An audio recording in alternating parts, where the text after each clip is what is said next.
오늘 이렇게 가인의 족보와 셋의 족보가 이렇게 나오죠.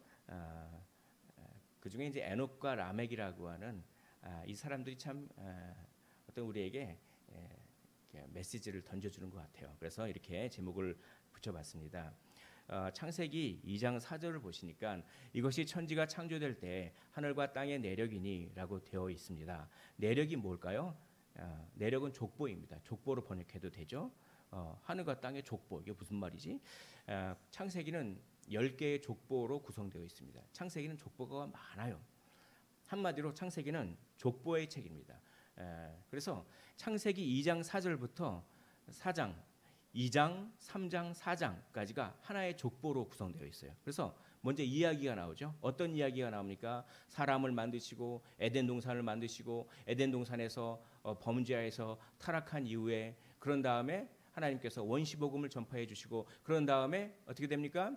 가인과 아벨을 낳고 가인이 아벨을 이렇게 탁 죽이고 그래서 그런 이야기가 쭉 나오죠. 그런 다음에 그런 이야기의 결과로 이런 족보가 생긴다. 이게 창세기예요.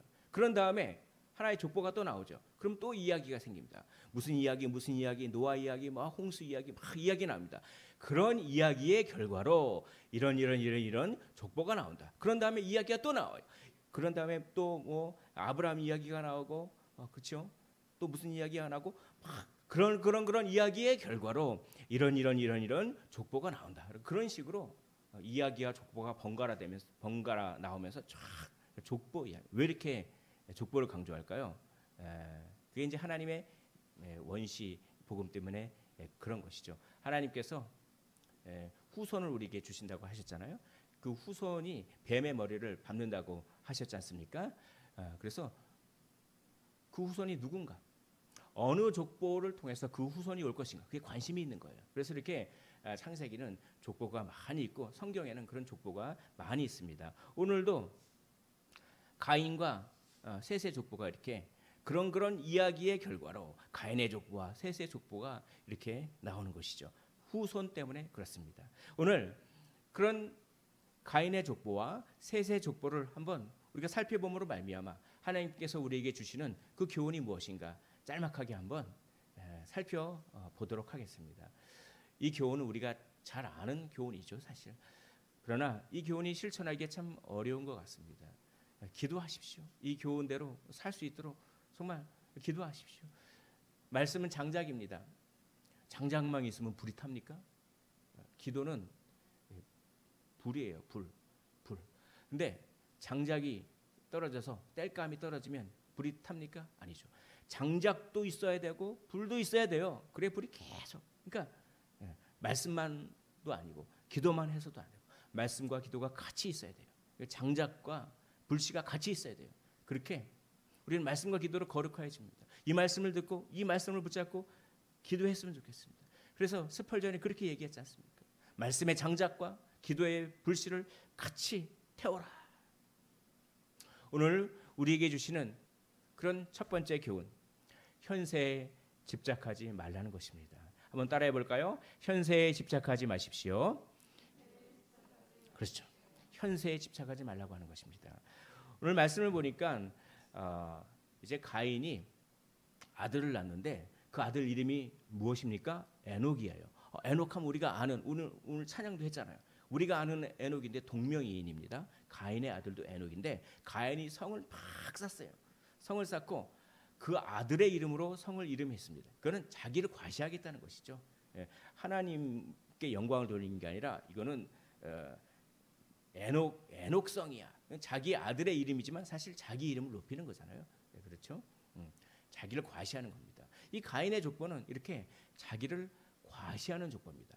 근데 오늘 자기를 과시하는 사람들은 어떤 특징이 있는가? 그걸 시편이 잘 말해주고 있어요. 자기를 과시하는 사람들은 어떤 특징이 있을까요? 우리 시편 49편 11절을 보니까 이렇게 돼 있습니다. 그러나 그들, 자기를 과시하는 사람들이죠. 그들의 속생각에 그들의 집은 영원히 있고 우리의 집은 영원히 이 땅에서 있을 거야. 그들의 거처는 대대에 이르리라. 그렇게 속으로 생각한다는 겁니다. 그들의 토지를 자기의 이름으로 부르더라 하면서 그들의 토지를 자기 이름으로 불렀어요. 마치 성을 쌓고 그 성을 에녹성이다 이렇게 했던 것처럼 뭡니까? 그들의 집이 영원히 있을 것이라고 착각한다는 겁니다. 자기 과시하는 사람은 착각해요.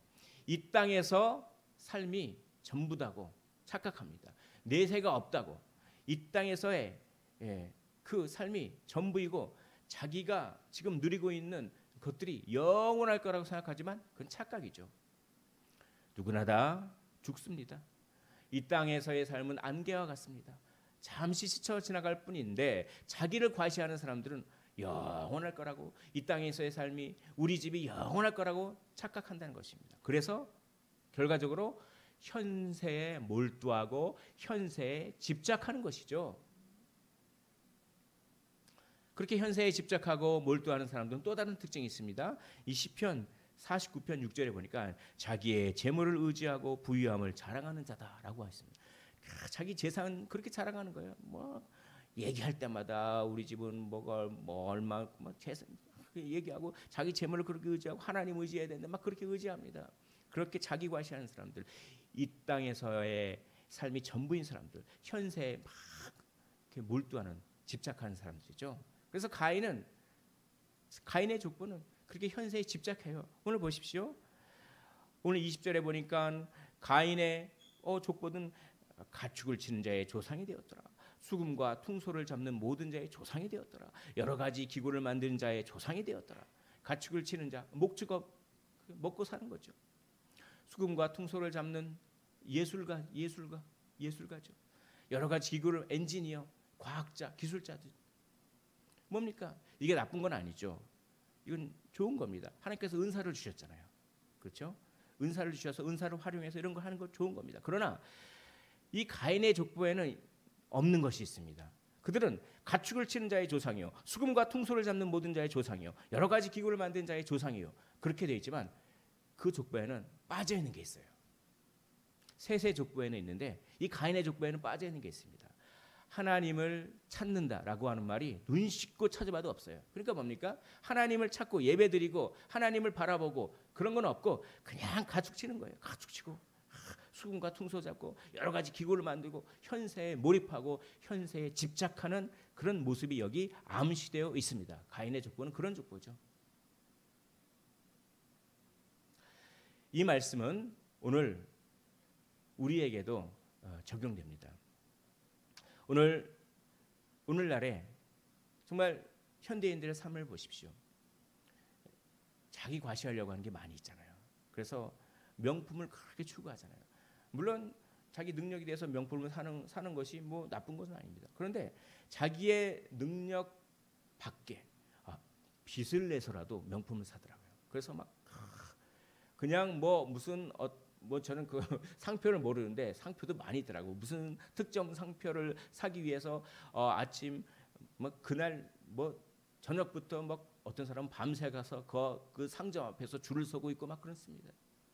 그게 뭡니까? 가방이 없어서가 아니잖아요. 가방이 없어서 그걸 삽니까? 데이비드 웰스는 이렇게 얘기합니다. 현대인들은 물건을 구매하는 것이 아니라 자존심을 구매한다. 이건 놀라운 통찰이죠. 현대인들은 물건을 구매하는 게 아니라 정체성을 구매한다. 나는 5천만 원짜리 가방이 있어. 가방 기능이 없어서 부족해서 그게 아니잖아요.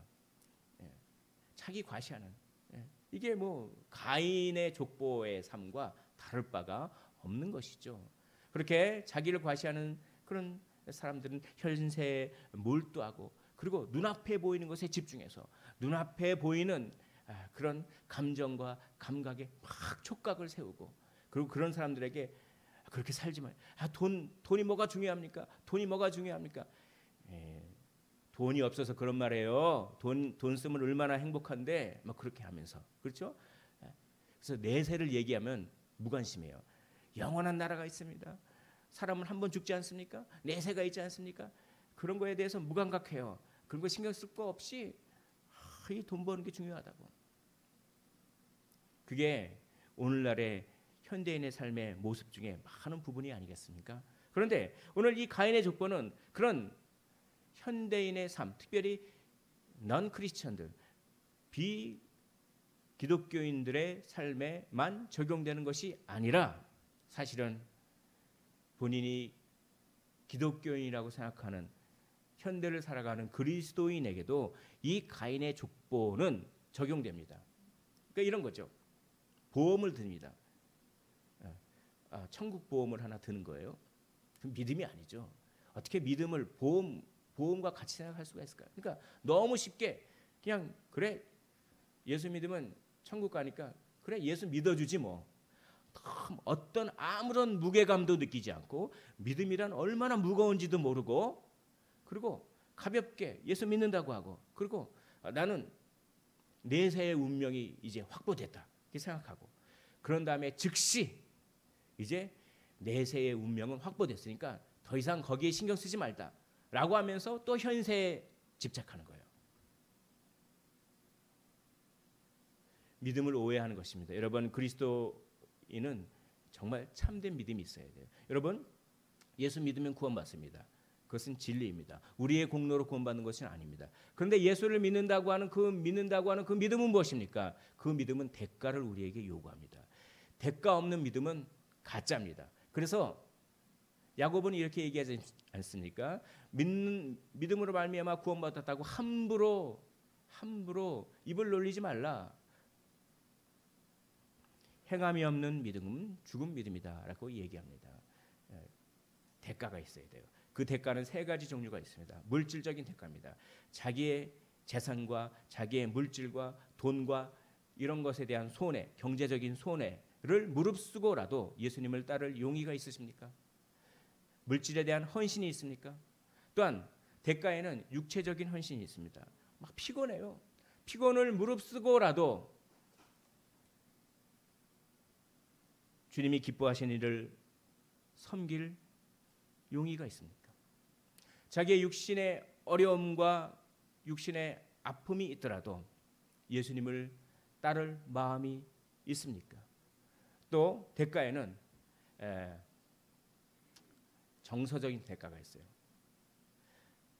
나의 정서적인 아픔, 인내의 상처, 한 영혼을 위한 기다림, 무시당함, 그리고 내 감정을 낭비하는 것 같아요. 자꾸 그 사람을 위해서 기도하고 복음 전해도 듣지를 않아. 그러니까 내 감정이 낭비되는 것 같아요. 그 사람은 변하지도 않아.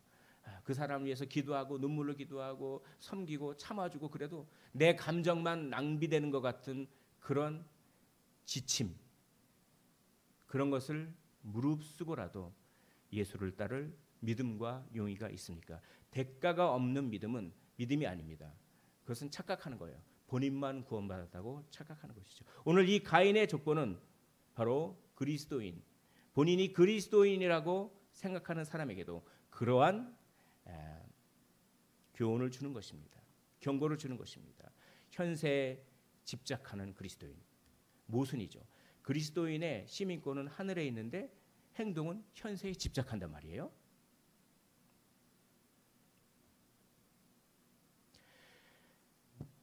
홍수전에 노아가 방주에 들어가던 날까지 사람들이 먹고 마시고 장가들고 시집가고 있으면서 우리 주님이 이렇게 얘기하시고 계십니다.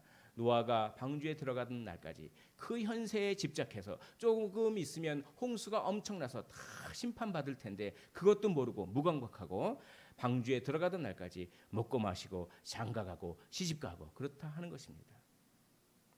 현세에 집착하지 마시기를 원합니다. 두 번째, 현세에 집착하면 사나워져요. 현세에 집착하면 포악해집니다. 우리 한번 따라해 볼까요? 현세에 집착하면 포악해집니다. 여기 있는 삶이 전부라고 생각하면은 성격이 막 화도 잘 내고 그렇게 포악해지는 거예요. 그런데 현세가 다가 아니라고 생각하면 사람이 여유가 생겨요. 오늘 가인의 족보 중에 라멕이라고 하는 사람이 있습니다. 이 라멕이라고 하는 사람, 현세에 집중했던, 현세에 집착했던 라멕이 얼마나 포악해지는지 이렇게 얘기해요. 아내들에게 막 자랑합니다. 아다와 실라요, 내 목소리를 들으라. 라멕의 아내들이요, 내 말을 들으라. 나의 상처로 말미암아 내가 사람을 죽였다. 나의 상함으로 말미암아 소년을 죽였다. 자기에게 조그만 상처를 줬다고 사람을 죽여버렸다. 이걸 자랑 삼아 얘기한다니까요.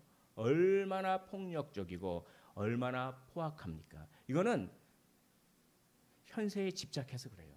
현세에 집착하는 사람들에게 조그만한 상처는 조그만한 것이 아닙니다. 왜냐하면 현세에 집착하는 사람들에게, 자기 과시하는 사람들에게는 뭡니까?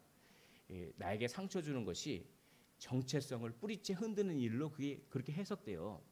자기 자신이 엄청나게 무시당하고 자기 자신의 존재가 없어지는 것 같은 그런 느낌이 오기 때문에 사나워집니다. 조그만한 상처를 가지고도 사나워져서 이 상처 때문에 사람을 죽이고 그렇지 않습니까? 그리고 이 현세에 집착하는 사람들에게는 여기가 전부입니다. 여기가 전부이기 때문에 어떻게 합니까? 조그만한 상처도 크게 절망감을 느껴요.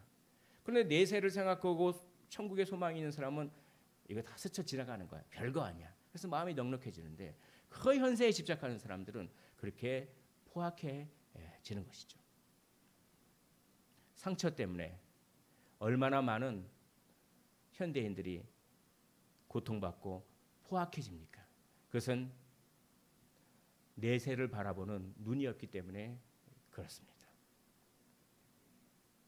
오늘 얼마나 포악해지는지, 가인을 위하여는 벌이 7배일진데 라멕을 위하여는 벌이 77배로다.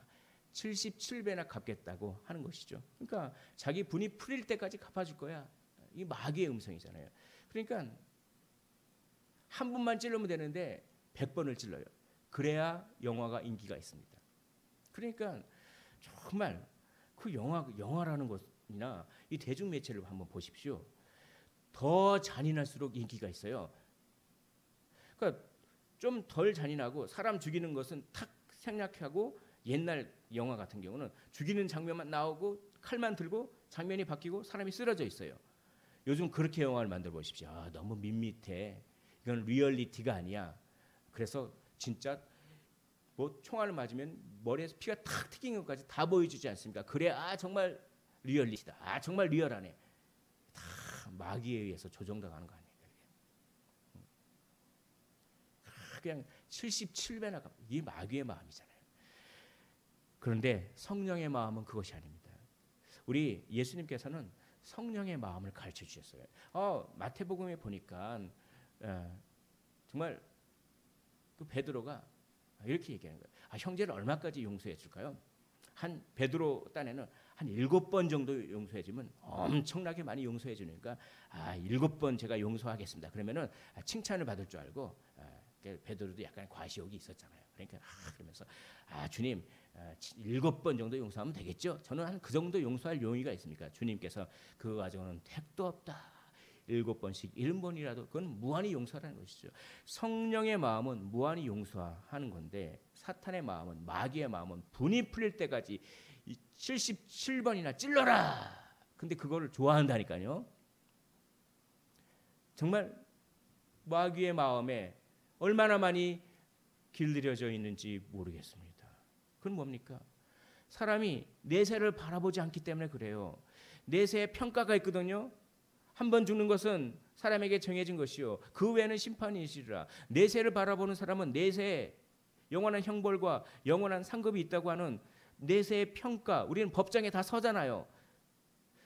법정이 있음을 인식하기 때문에 그렇게 못하는데, 이 현세만 바라보니까 이 현재가 전부다라고 생각하니까 분이 풀릴 때까지 자기의 자존심을 건드렸어. 그러니까 그냥 77번 찌르려고 하고 하는 것 아닙니까? 사랑하는 성도 여러분, 오늘 성령께서 우리에게 질문을 주십니다. 여러분, 왜 화내십니까? 언제 가장 여기 계신 분들이 난폭해집니까? 만약 제가 난폭하다면, 제가 화를 낸다면 제 안에는 나도 모르게 천국을 바라보고 내세의 평가를 바라보는 것이 아니라 순간적으로나마 이 현세에 집착하는 마음이 있다는 증거이죠. 우리가 현세에 집착할 때 우리는 난폭해질 수밖에 없는 것입니다. 창세기 6장 13절에 보니까 하나님이 노아에게 이르시되 모든 혈육 있는 자의 포악함이 난폭함 때문에 그것이 땅에 가득함으로 그 끝날이 내 앞에 이르렀으니 내가 그들을 땅과 함께 멸하리라. 왜 노아 홍수 심판을 주셨습니까? 사람들이 점점 현세만을 집착하니까 점점 난폭해지는 거예요. 포악함이 땅에 가득해요. 그래서 홍수 심판을 줬다고 합니다. 그러니까 이게 현세에 집착하고, 그러니까 노아가 방주에 들어가는 날까지 우리 주님께서 이렇게 비유를 하셨잖아요. 먹고 마시고 시집가고 장가가고 그렇게 현세에 집착하면 사람들이 어떻게 됩니까? 자기도 모르게 포악하게 돼요. 그래서 어떻게 합니까? 하나님이 심판을 주신다라고 그렇게 얘기를 하고 계시는 것이죠. 그러므로 우리는 세 번째, 천국을 소망하기를 원합니다. 우리 한번 따라해 볼까요? 천국을 소망하십시오. 네, 다시 한번 따라합니다. 천국을 소망하십시오. 그렇죠. 현세에 집착하면 사람이 난폭해지고 포악해지만 천국을 소망하면 사람이 부드러워집니다. 하나님이 주시는 위로부터 내려오는 평안을 맛보기 때문에 그런 것이죠. 오늘 이것을 우리가 배워갔으면 좋겠습니다. 오늘 정말 천국을 소망해서 내 안에 위로부터 내려오는 평안이 넘쳐나서 누가 나에게 상처 주는 말을 하고 그래도 툭툭 쳐내고, 그렇죠? 마음에 쿠션이 생기는 거예요. 쿠션. 이 마음에 넓은 쿠션이 생겨. 천국 소망이라고 하는 쿠션이 생겨가지고 무슨 충격을 줘도 그냥 탁탁 튕겨내고. 참 그랬으면 좋겠습니다. 또 다른 족보가 있어요. 이 가인의 족보 말고 셋의 족보가 있는데 4장 25절에 아담이 다시 자기 아내와 동침하매 그가 아들을 낳아 그의 이름을 셋이라 하였으니 이는 하나님이 내게 가인이 죽인 아벨 대신에 무슨 씨요? 다른 씨를 주셨다. 좀 다르다라는 겁니다. 가인과는 좀 다르다는 것이죠. 하나님을 찾아요. 26절 우리 화면 보면서 한번 한 목소리로 같이 읽도록 하겠습니다. 시작. 셋도 아들을 낳고 그의 이름을 에노스라 하였으며 그때 사람들이 비로소 여호와의 이름을 불렀더라. 비로소가 붙지 않습니까? 그 전에는 하나님 찾지 않았어요. 그 전에는 무슨 그냥 퉁수 불고 그리고 목축업하고 기구를 만들고 그것만 있었습니다. 그리고 포악해지고 여호와의 이름을 찾지 않았어요. 그런데 이제 셋의 족보에 이르러 비로소 여호와의 이름을 불렀도다. 하나님을 찾고 예배했다는 것입니다. 천국 소망을 가졌다는 것이죠. 그래서 이 아담 다음에 가인의 족보는 싹 빠져버립니다. 아담 다음에 바로 셋이 나와요. 그러니까 누구의 족보를 통해서 뱀의 머리를 짓밟는 후손이 나온다는 것입니까? 가인의 족보는 나가리, 가인의 족보는 없어져요. 아담 다음에 바로 셋이 나옵니다. 그래서 오늘 본문을 읽지 않았지만 5장을 보십시오.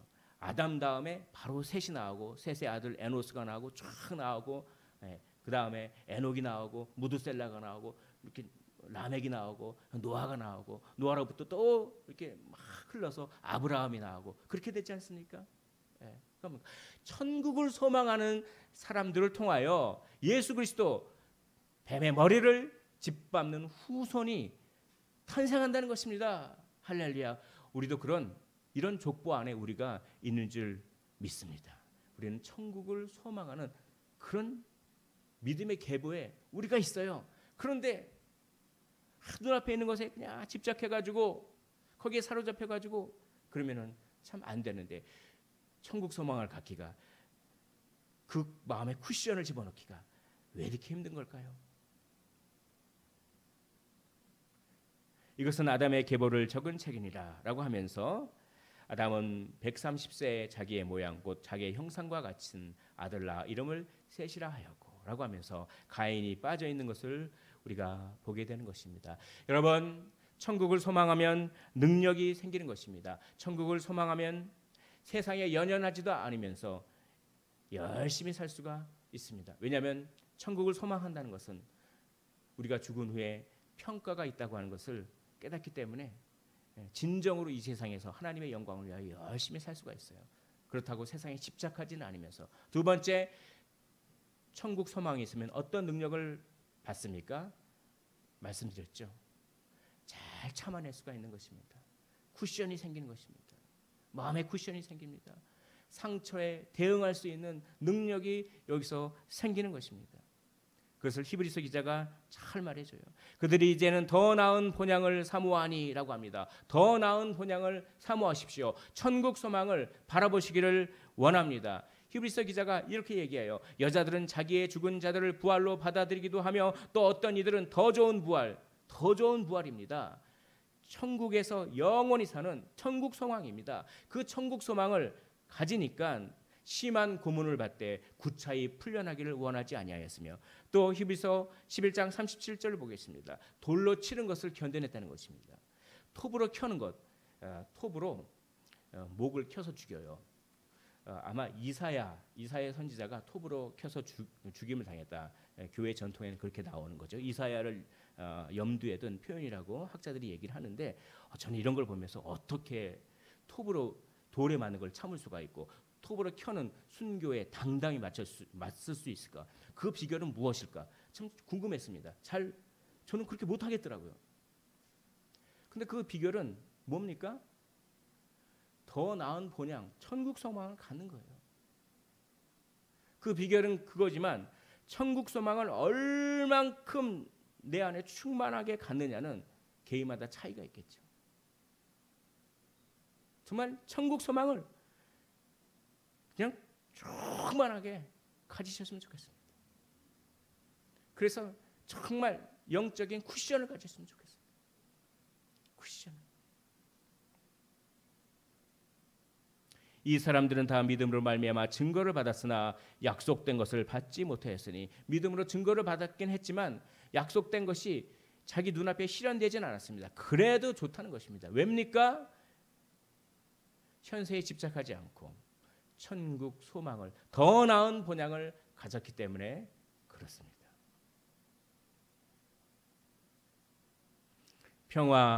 평화로다 하늘 위에서 내려오네.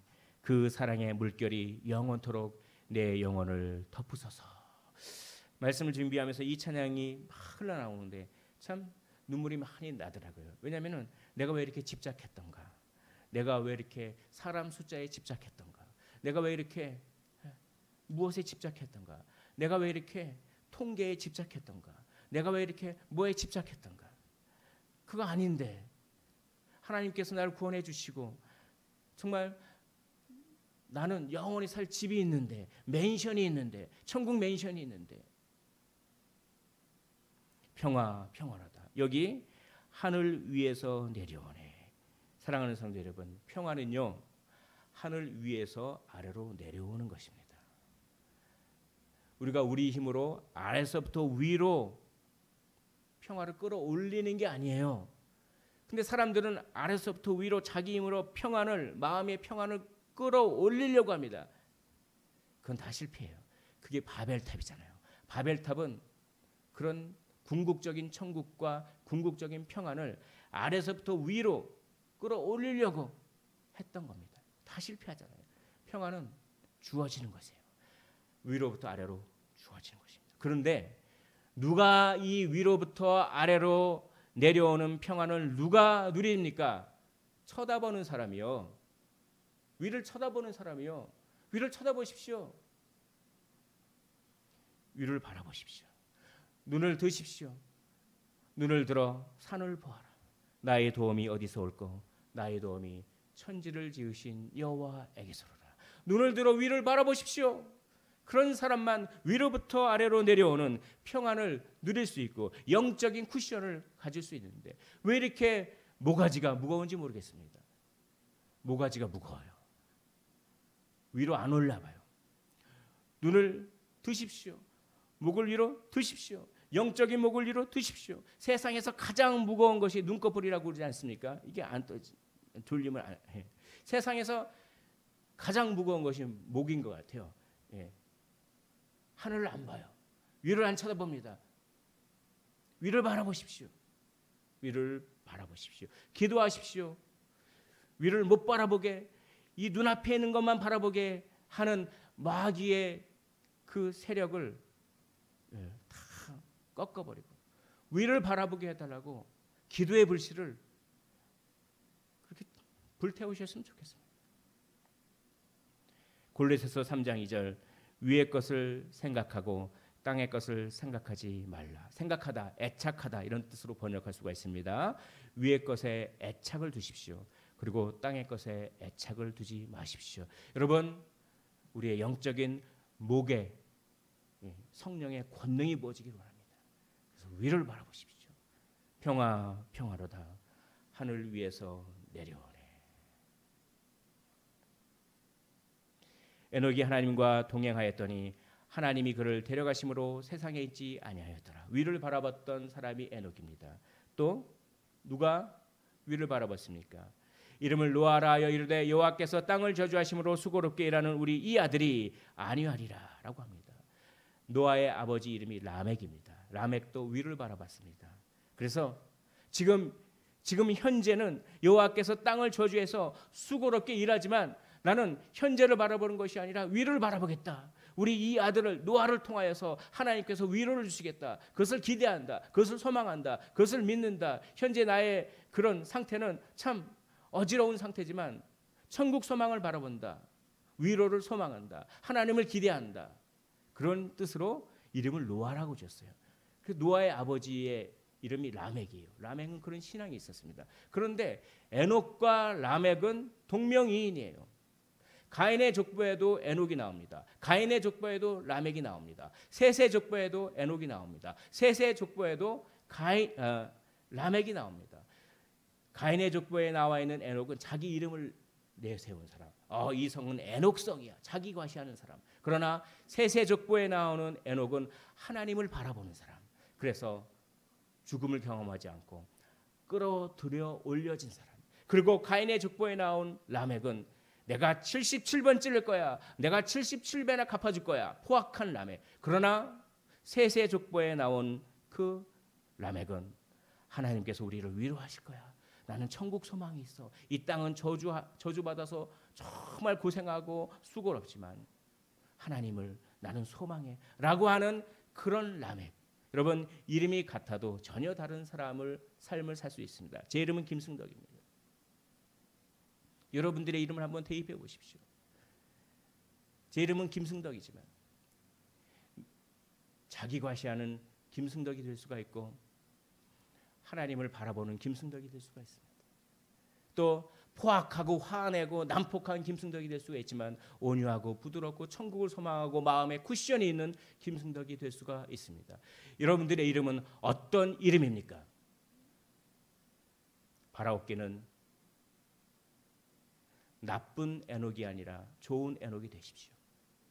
나쁜 라멕이 아니라 좋은 라멕이 되시기를 원합니다. 에녹이 아니라 에녹이 되십시오. 라멕이 아니라 라멕이 되십시오.